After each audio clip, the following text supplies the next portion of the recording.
Hey everyone. So today me and Amit are going to be discussing about a major thing where marketers are more or less aware about that phenomena, but it's happening to each and everyone, and that's the attribution problem. Amit, if you can shed a light on what exactly is attribution first, and then how it is managed or how it ideally should be done, and what is happening right now.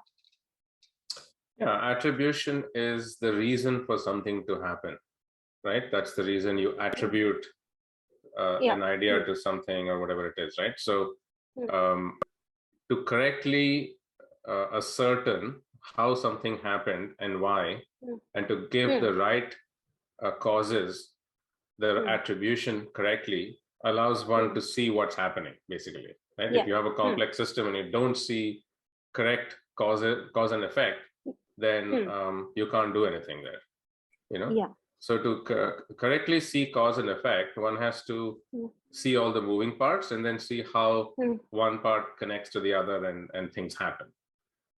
So that allows us to then do reasoning about these things and change them and, you know, perhaps create better mousetraps, right? So in the online world, digital marketing has to do with driving sales, right? And the efficacy of digital campaigns was obviously measured by how much money it produced. And if you can't directly track the spend on one side and the exact orders on the other side, you don't have correct attribution. Is what it means, right? And why can't you track? It's because people don't buy the first time or the only time they see something. You know, buying is not a process, like it's not a, you know, random process that just occurs suddenly, right? It's a process of going through the funnel. The buyer goes through a funnel, and the marketer's job is to drive them through the funnel. And today the funnel is so distributed and fragmented that you cannot track the funnel, so to speak. And so what people track today is, for example, you say attribution and affiliate marketing and all that, it's last click attribution, which means that the buyer came from here. You know? The final sale happened from this thing or this place or this person, whatever that is. Okay. So that's exactly right. So how does a particular buyer actually come through the universe of all the things going on in different parts of the internet, so to speak, where you might be involved as a marketer or want to be involved, or the people talking about the brand or whatever it is, and then come and finally make a purchase. So to do last click attribution means that you know, the buyer came from Facebook, right? That's about as much information as you get. Right? And maybe that click may have been an ad that you you know, spent on, but maybe not, you know, and suddenly the ad you spent on costs you a lot of money. So what you get back is that it's Facebook. I mean, that's like, you know, you're okay, right? Pointing to the universe that right. You're like saying, I bought Facebook ads, right? So obviously it's Facebook, right? So that giving me, you know. So, but that is not enough because people are bouncing around the internet. So, you know, I want to know across these networks how people move and how people converse about the brand and do all of that interaction and engagement and sharing and all that. And then buy. If I could know this journey of the buyer and the people that helped the buyer move through that journey, or not even help, they were not even actively helping, they were just you know, involved in that journey of the buyer deciding to buy something over a period of time as they first engaged and then, you know, needed something and made a purchase. Right? If we could find out all of this data, right? It's a very complicated thing to ask for most people. But if you can find out all this data on the internet in an authenticated way, only I think then you found gold mine. That's the gold mine, right? That's the data people talk about, right? That's the data is money and all that stuff they say, right? Data is oil and all that they say, right? Knowledge is money and all that. Power is whatever, all those various, all the those knowledge things. economy, right? The data economy, after all. This is data is money, right? So this is the most important data there is on the planet, which is how are people buying things? So that's the current universe, and it's all built on the walled gardens. All the platforms are walled gardens. Not only the big guys, by the way. It's not just the big platforms that are walled gardens. Even the small people are walled gardens. You go to a small network, they'll also say the same thing. Yeah. So as to speak, people bounce from network to network, one platform to another platform. They might get introduced to a product at one place, then they might get nudged on to like for the pain point or for the requirement from another platform, and then the final purchase could happen at like altogether different, and they might go to an offline store and buy it as well. I mean, like that's also a possibility. It's always there. Yes. And there's a whole lot of hands, a whole lot of transactions happening for one purchase or what one sale made. There are many interactions happening throughout the course. One get introduced to the point they make a purchase. Absolutely. This is where this is where I was like wondering. This is what in Awake and with Shop Type, this is what we are trying to solve. That the attribution, the point where one get introduced to something, to the point that one made a purchase, that entire journey is tracked. But like, can you elaborate a bit more so that people can have a better understanding? Yeah. So the idea of there are two ways to drive a sale. One is the prepaid advertising, where I buy an ad and I hope that it happens, which is a 1% conversion rate and all that usual stuff. And upfront payments, no guarantees of any results. Yeah, that's true. Or a form of affiliate marketing or performance marketing, where a sale happens and then they get paid. So the problem with affiliate marketing is, because there is only last click attribution today, even though it is the right thing. Hey, you are a partner to me. When a sale happens, I'll give you 30%, 20%, 5%, whatever that today affiliate marketing, Amazon is typically 3-4%, something like low numbers,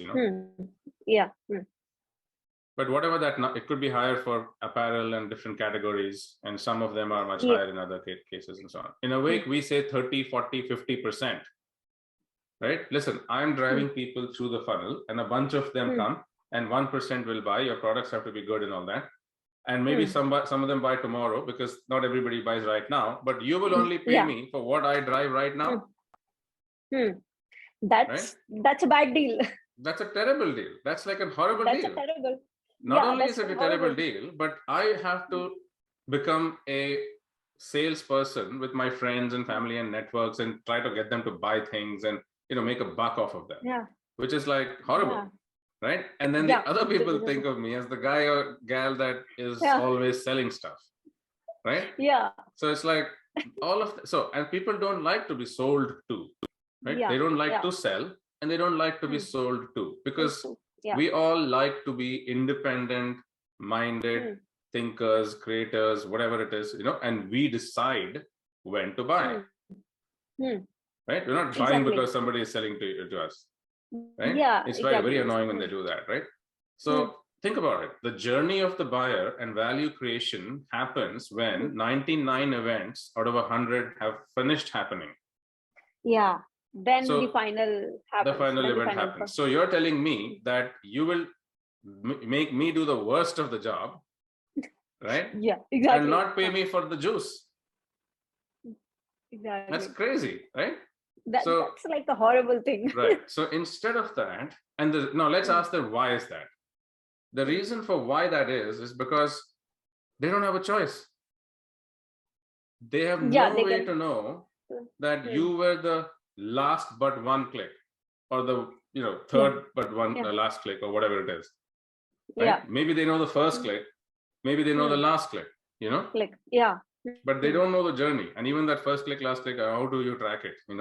Well, I'll tell you. In our universe, we track everything in a way that is not driven towards selling anything. Right? What if you were to invert the model? Instead of people coming to the thing and 100 people come and one person spends money, and you're hoping that happens, and everyone's saying, hey, spend money, no? Come on, spend money. So, Instead of that, to the other 90, see, the person who's going to spend money is already decided to spend money. He's already there, the 1%, right? That's about to happen. You don't have to tell the 1%, right? So we are trying to tell everybody, but you're trying to tell the people who are definitely not the 1%,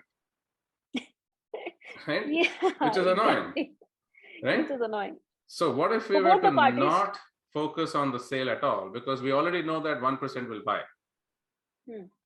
And instead, we get credit for the other 99 clicks. Yeah. That would be awesome. Which means I don't have to sell at all. And now, instead of saying buy local, you can say, yes, absolutely buy local, and buy from your local co-seller. That local co-seller could be virtually close to you. Yeah. You know, and you're buying from people. You're buying directly from people who are giving you the value. See, markets are a natural side effect of communities. Yeah. Right? Because if there is a community, it comes together with human beings who have the basic needs of exchanging things and doing all those things. Yeah. Which is a market. And so the market is not a big deal. So it's not about marketing, like as if I'm going to go buy some Facebook ads. But it's really to build a market. Now, the market is not built because, you know, there's buyers, I mean, there's sellers there.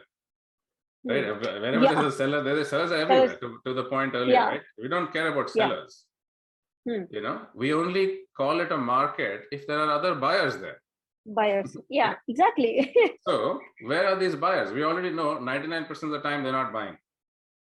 But the same people are going to be the buyers, right? So why are we trying to find buyers when instead you can just find, you know, common interest people that are going to do all the things, including selling, by the way.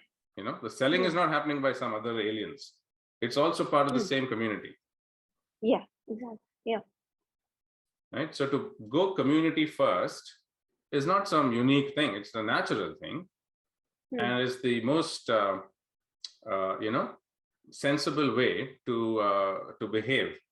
That makes a lot of sense, and it clarifies what attribution is, how it is happening right now, and what can be done, or if people utilize the right tools or they use the right tech. It's easy, it's natural for everybody to not sell and just talk about things. It comes naturally to both the parties, the one who's the potential buyer and the one who's actually the potential seller. It comes naturally to both of them, and it doesn't feel forceful. Nobody's like to be, as you said, nobody likes to sell and nobody likes to be sold to. Absolutely. So, you know, the conversation becomes more about the benefits and the reasons and the, you know, all of that, rather than the tools or the instruments, which are, you know, part of the whole thing and really just secondary, frankly, to how one feels about the whole situation, by the way. Right? So the whole notion of community is the feeling. Yeah, it's the experience, the feeling. If you recall one of our previous conversations about, I think it was value and all that. Yeah. Which is the feeling, you know. There's no difference between two different types of paintings. They're both just, you know, sitting on a piece of paper and have a bunch of, you know, color on them. Yeah. But it's the feeling that makes the entire difference. Not just feeling, money. Think about how much money some paintings are sold for. You know, millions of dollars. Millions of dollars. So exactly. that, imagine what feeling that it's generating in somebody's, you know, mind or heart or whatever it is where feelings are felt, you know, and they're able to monetize that. Yeah. Which is how everybody needs to think about value and what is it that somebody is perceiving and why. Yeah. Thanks so much, Amit. It's been a real eye opener to have a deeper understanding of how attribution works right now and what it should be or what it could be. Thanks so much. You're welcome. Talk soon on something else.